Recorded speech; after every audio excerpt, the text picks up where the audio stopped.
Trojans Live.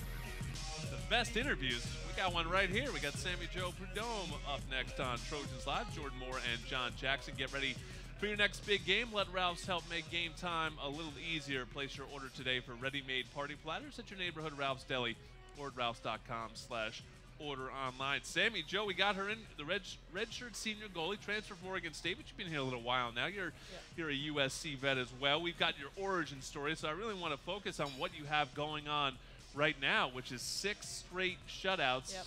How have you guys been so impenetrable? Well, we started out a little bit slow, giving up 3 goals against Santa Clara in the first game, and then we gave up a goal against Long Beach and started out with 2 losses. So we just started moving stuff around. Dom got hurt before the season, and she was one of our starting center backs, and losing a center back like that is difficult.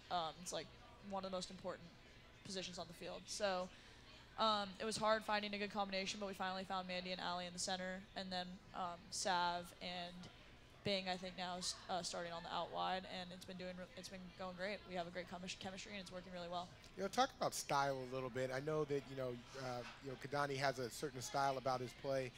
How much does the style also help the fact that you guys are holding the team scoreless? Is it more of a defensive type of approach that you guys are taking? Yeah, so we've always been about defense. It's not just the back line, it's everybody from midfield forwards and on, and it's been going really well. He's always been tight on defense, and that's what we needed to clean up when we came into the season. I mean, part of that was losing Dom, part of that is having a bunch of new players. We have like 10 new freshmen, and they had to learn, and it took us a couple games, but now I think we've got it down, and we're doing really well. Yeah, it's such a interesting sport. Soccer, the goalie position. I mean, if you look at a sport like hockey, the goalie is constantly engaged, taking shots. Yes. Yeah. Soccer, you will go long stretches, particularly on a good team, where the ball's not even near you. Yeah. You have other things to do, often playing out of the back and worrying about things like that. But, I mean, is a lot of it staying mentally checked in for that one moment, which could determine the fate of your team because one goal is so valuable? Yeah.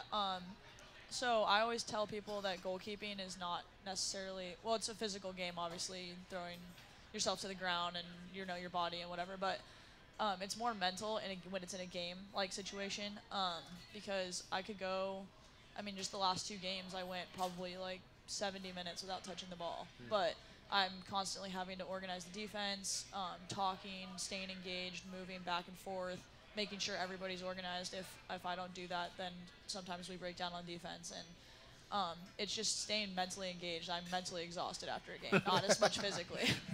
And talk about your development individually, Yeah.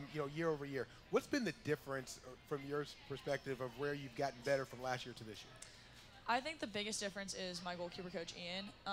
He's one of the best goalkeeper coaches I've ever worked with, and I've worked with a lot of great goalkeeper coaches. And he just really works on the mental side of the game and not just staying focused. It's mental as in we do a lot of drills where there's a lot going on. Like, he'll have a lot of different situations, and he'll do that all in one span of the drill. And you have to make sure you're always focusing on the next shot, the next cross, the next pass. And that's something that people don't think about when they're watching a goalkeeper, because, there's only, like I said, a few minutes of action sometimes. But a lot of the time, I'm having to read if the player's going to play a through ball, if they're going to play it wide, if they're going to play it back, if we need to step, drop.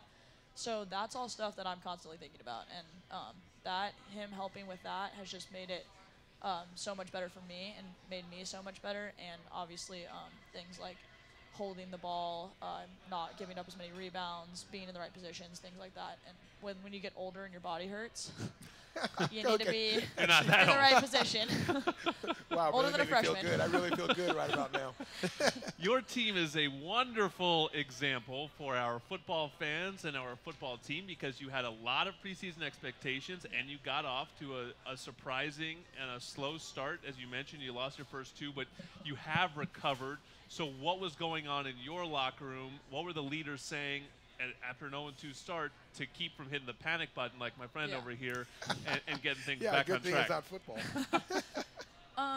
I think after the first 2 games, we were really disappointed in ourselves. We knew that we could do better than that. We knew that we should have done better than that. And we went out to the practice leading up to Pepperdine, which was our 3rd game, and we just really got after it. Not just the coaches, but all of us were mentally very engaged in the practices and really just getting after it. We went out to Pepperdine and we just looked at each other in the huddle and we're like, we're not going to lose this game today. And we went out and we won 3-0, handily beat them. They were top 25 at that point. And after that, every time we